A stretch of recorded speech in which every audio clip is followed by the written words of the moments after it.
72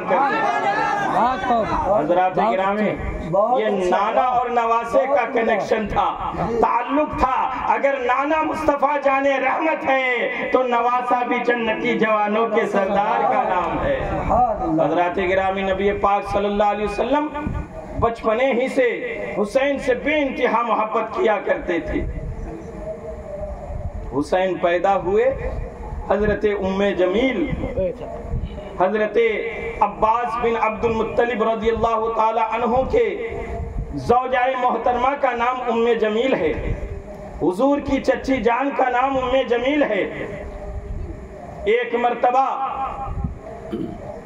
جب امام حسین پیدا ہو گئے، حضرت ام جمیل فرماتی ہیں کہ میں نے نبی کی بارگاہ میں دستک دی، دربار رسالت میں حاضری دی، میں نے کیا دیکھا کہ حسین کو لے کر نبی پاک صلی اللہ علیہ وسلم اپنی گود میں کھیل رہے ہیں